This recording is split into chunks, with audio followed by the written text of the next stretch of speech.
Salut. Est-ce que tu veux un intérieur qui en jette? J'imagine que oui, si tu es là.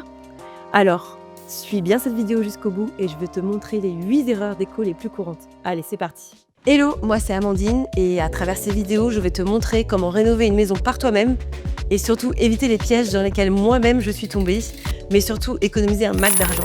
L'objectif ici, c'est de te montrer que oui, tu peux rénover une maison par toi-même, avec tes potes et ta famille, que c'est pas réservé aux pros. J'avoue, c'est chaud, mais c'est possible.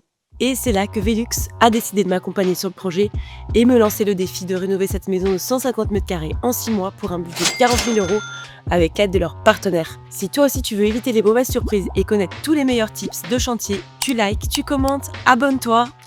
Allez, on se lance. Bon, la déco, c'est pas qu'une question de style, parfois un détail peut tout changer sans que tu te rendes compte, donc rien de grave. Je vais te montrer les 8 erreurs à éviter et comme j'aime le dire, c'est ta déco, ta maison, ton style, donc libre à toi de suivre mes conseils ou non. Let's go. Le combo canapé, fauteuil, table basse identique, ça donne direct un effet catalogue Ikea et le résultat, ton intérieur perd toute sa personnalité. Il ressemble à tous les Airbnb de France et clairement on ne veut pas ça. Donc la solution, mélange tes styles. Ajoute une pièce chinée, un meuble de famille, un objet de brocante. Ça apporte tout de suite du relief et de l'âme à ta déco. Moi, dans mon cas, j'ai vraiment prospecté en brocante comme une folle sur Internet, dans les shops de déco, parce que j'adore ça en plus. Et je voulais vraiment respecter l'esprit vintage de mon ancienne maison. C'était primordial pour respecter son histoire. Il faut absolument que tu fasses attention aux proportions. Quand tu choisis tes meubles, le maître mesureur, c'est ton meilleur poteau. Donc, un canapé énorme dans un salon minuscule, on évite absolument. Ça bloque la circulation, ça écrase la pièce. Moi, j'étais partie sur un canapé de fou de 4,50 m de long, mais genre énorme, car ma pièce me paraissait complètement parfaite pour le recevoir. Et en fait, en mesurant au sol, je me suis rendu compte que pas du tout.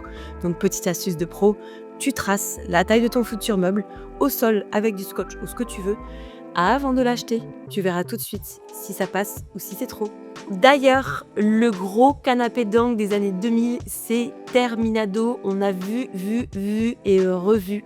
Il prend toute la place et vieillit instantanément ta déco. Aujourd'hui, on mise sur un canapé modulable, organique, avec méridienne et surtout, n'hésite pas les couleurs.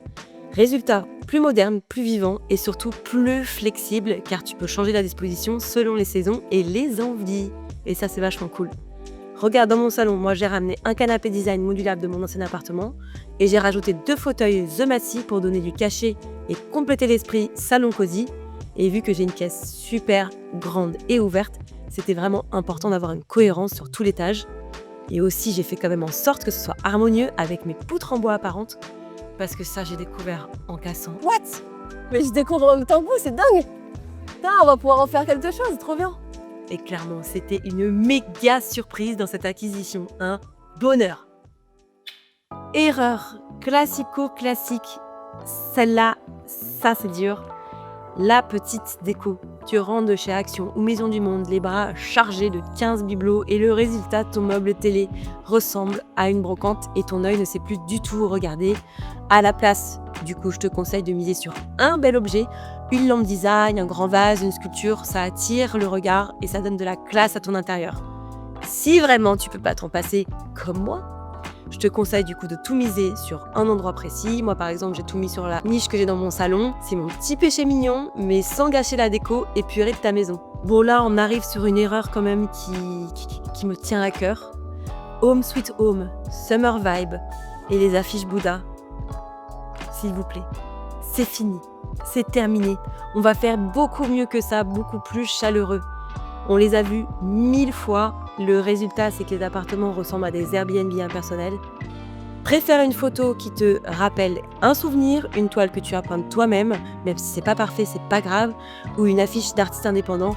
Tes murs doivent raconter ton histoire et pas celle de catalogue. Si t'as des choses qui te plaisent mais que t'as forcément plus de sous car t'arrives en fin de chantier et la déco, voilà, c'est le dernier élément, l'élément plaisir, mais on n'a plus de sous, et ben ce que je te conseille, c'est de chercher des images sur internet.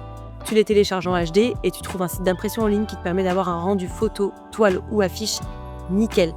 Moi, j'ai pris la moitié des toiles, la moitié poster.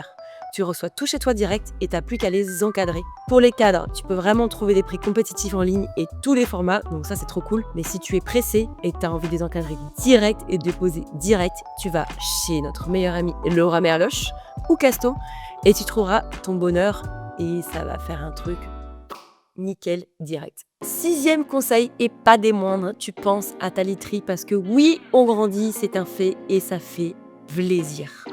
C'est un détail qu'on néglige trop souvent, mais ça change tout.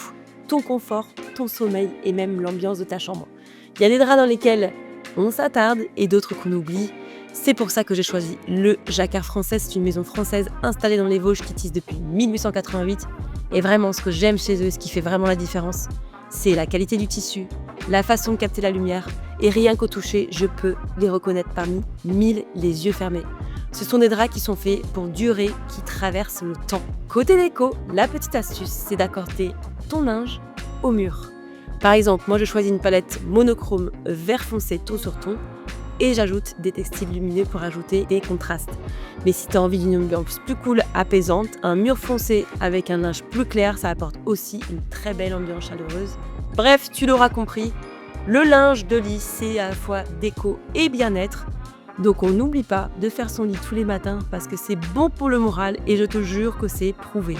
La cuisine ouverte à l'américaine, c'était la mode fut un temps, mais maintenant, place aux cuisines semi-ouvertes. Tu as la même convivialité, mais avec la possibilité de fermer partiellement, verrière, porte coulissante, cloison modulable, ce qui te fait plaisir, ce que tu veux. Comme ça, tu profites du côté design et du côté pratique, sans les odeurs et sans le bruit. Moi, tu vois là-bas, j'ai opté pour une verrière sur mesure. C'était ma plus grosse dépense, mais vraiment c'était un rêve et je me suis fait plaisir.